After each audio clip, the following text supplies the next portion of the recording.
Hi friends, आज हम आपके लिए लाए हैं एक नेक्स्ट टॉपिक और जो इम्पोर्टेंट होता है काफ़ी तो आप मैथ से रिलेटेड समझ के चलिए। और बेस भी होता है कि आप जब भी आप मैथ से रिलेटेड कुछ भी पढ़ेंगे आप अब क्लासों में, तो इस बहुपद से आपको बहुत कुछ रिलेटेड होगा।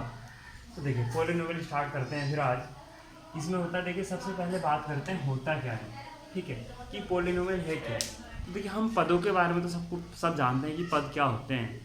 ठीक है, तो अब पदों के जोड़ घटान गुणा भाग यानी हम ऐड पद जो टर्म्स होते हैं उनके एडिशन से, सब्ट्रैक्शन से, मल्टीप्लिकेशन से, डिवाइड से जो भी चीज़ हमें प्राप्त हो सकती है हम उसको क्या बोलते हैं, उनके जो एक संयोजन होता है। जैसे अब मैं एग्जाम्पल के तौर पर लिखूँ कि दो टर्म हो मेरे पास, एक हो 2x और एक हो 3, तो इनका एडिशन ही तो किया, तो ये जो संयोजन प्राप्त हुआ, ये जो एक पूरा टर्म प्राप्त हुआ, एक यानी first term plus second term, इन दोनों के एडिशन से जो यानी जो एडिशन करते हुए हमने लिखा, इसी को हम बोलते हैं बहुपद यानी पॉलिनोमियल। ठीक है, तो ये चीज़ आपको क्लियर हो गई।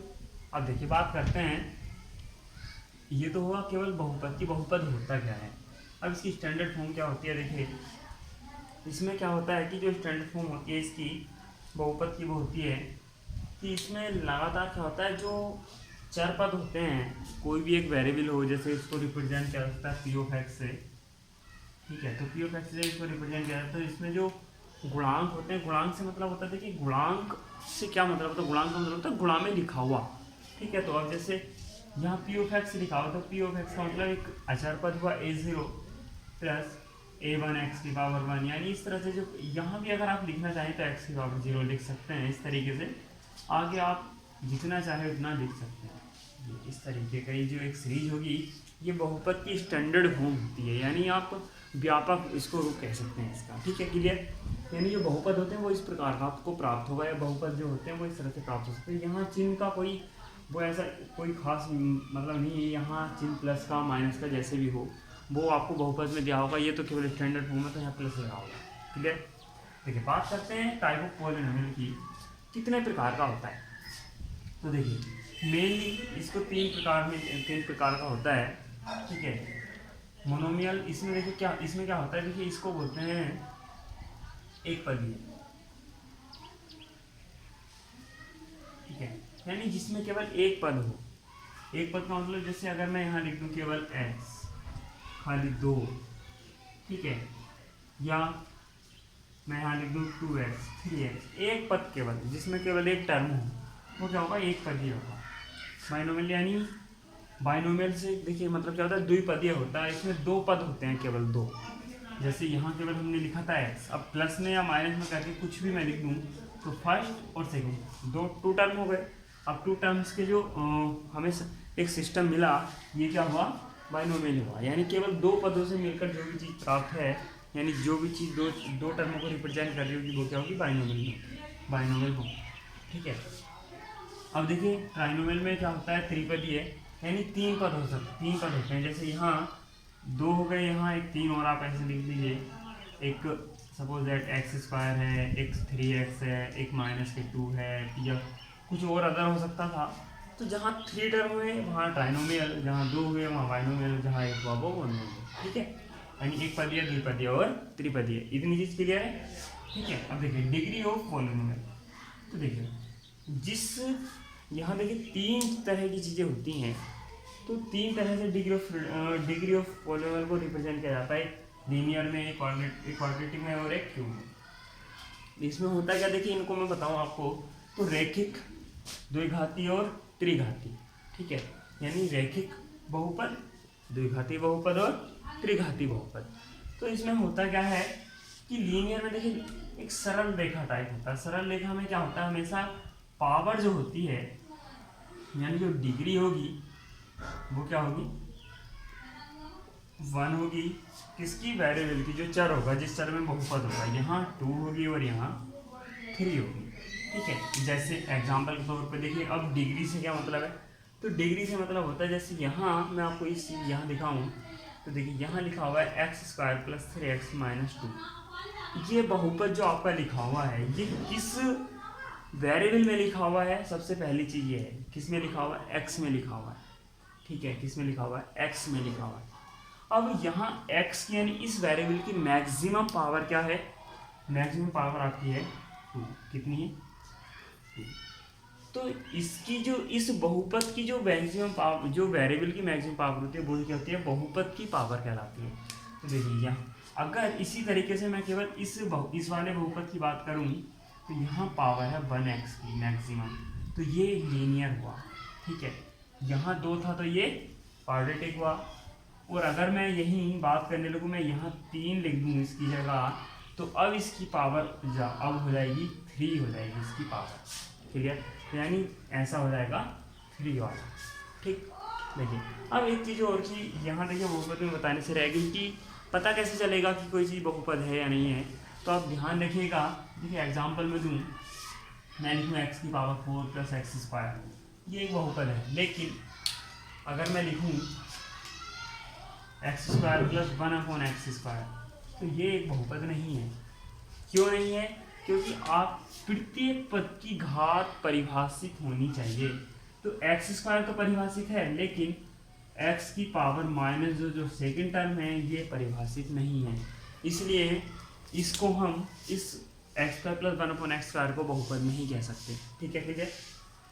अब देखिए जो ऐसा होता है कि अब इसी के साथ साथ एक क्या होता है, जीरो बहुपद भी होता है। क्या होता है? जीरो बहुपद भी होता है। तो जीरो बहुपद में क्या होता है कि जो गुणांक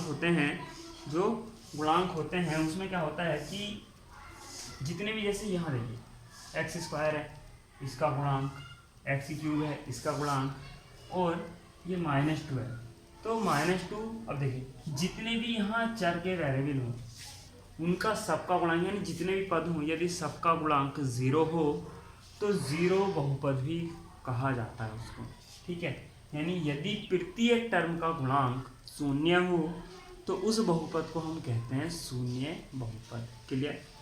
कि इतनी चीज़ क्लियर है कि अगर यदि प्रत्येक जो बहुपद है, अगर उसका जो हमारे पास प्रत्येक टर्म है उस टर्म का अगर ये कहिए कि जो गुणांक है वो 0 हो तो हम क्या कहेंगे, उस बहुपद को शून्य बहुपद कहते हैं। क्लियर? देखिए स्टैंडर्ड फॉर्म की बात करते हैं तो स्टैंडर्ड फॉर्म में हम जो बात करते हैं वो ये है कि देखिए यहाँ आप ऐसे समझ के चलिए कि हम देखिए पहले तो चलिए एक बात और बताऊं कि जब हमें डिग्री ऑफ पॉलिनोमियल पता लग जाती है, या ये जो टाइप ऑफ पॉलिनोमियल है आप कहीं से भी यूज कर सकते हैं कि जो ये वेरिएबल की पावर होती है इसी के अकॉर्डिंग आरोही और अवरोही क्रम हम क्या कर सकते हैं, यूज कर सकते हैं इनको लिखने के लिए। जैसे अगर यहाँ सपोज दैट वही वाला एग्जाम्पल लिख लीजिए, यहाँ 3x³ - 2, तो यहाँ जो x की पावर 3x³ प्लस x² और माइनस के 2, ठीक है। ये है घटता क्रम यानी अवरोही क्रम, ठीक है। और अगर मैं इसी बहुपद को इस तरह से लिखूँ -2 प्लस x² और प्लस के 3x², तो ये हो जाता है आरोही क्रम, ठीक है। तो इसका मतलब हम इस पावर के अकॉर्डिंग इनको आरोही अवरोही क्रम में लिख सकते हैं। जो बहुपद लिखा जाता है वो इस रूप में लिखा जाता है, ठीक है। चलिए देखिए बात करते हैं स्टैंडर्ड फॉर्म की। तो इसमें क्या होता है, देखिए इसकी जब पावर्स के लिए हम बात कर लेते हैं तो सबसे पहले मैंने बोला देखिए ये क्या हुआ कि an का मतलब कि जो मैक्सिमम पावर होगी, यानी पहला टर्म जो होगा, जो वेरिएबल है वो x है इस टाइम, और x में ही क्या है, बहुपद है। तो यदि x की पावर n हो तो उसके लिए जो गुणांक यूज किया गया है वो a की पावर n यूज करा गया है। आप ये ना समझिए कि an क्या है, केवल x की पावर n वाले टर्म का गुणांक है। प्लस आगे क्या होगा, देखिए एक घटता चला जाएगा पावर में भी और किसमें, जो ये गुणांक है दोनों में। आप इस तरह से लास्ट में केवल बचेगा आपके पास a0 बचेगा, तो यहाँ x की पावर 0 भी लिख सकते हैं। इससे पहले भी बनता चला जाएगा, ठीक है। जो आप टर्म लिखना चाहें वो लिख सकते हैं इससे आगे पहले। देखिए अब बात करते हैं जीरो जो पॉलिनोमियल, यानी जो शून्यांक होते हैं बहुपद के वो क्या होते हैं, शून्यांक।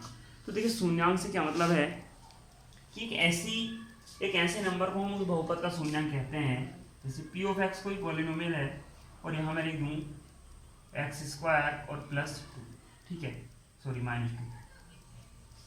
तो देखिए यहाँ ये जो पॉलिनोमियल हुआ आपका, इस पॉलिनोमियल के लिए शून्यांक यानी जीरोस क्या होगा, ठीक है। तो जीरोज क्या होगा कि एक ऐसी संख्या होगी कि जिसे x की जगह रख दिया जाए और इस पूरे बहुपद का मान शून्य निकल के आए, तो उसको क्या बोलते हैं, जीरोज बोलेंगे। ठीक है।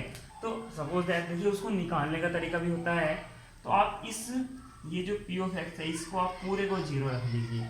ठीक है। तो यहाँ कितना निकल के आ जाएगा, एक्स स्क्वायर माइनस के, ठीक है, क्या आ जाएगा, एक्स स्क्वायर माइनस के 2। ठीक। अब यहाँ से वैल्यू निकल के आ जाएगी आपकी X square is equal to 2 और x बराबर आ जाएगा √2। ठीक है। तो यहाँ प्लस माइनस 2 इसके रूट हो सकते हैं, यानी यहाँ जो इसकी वैल्यू हो सकती है वो प्लस माइनस करके हो सकती है, प्लस भी और माइनस भी।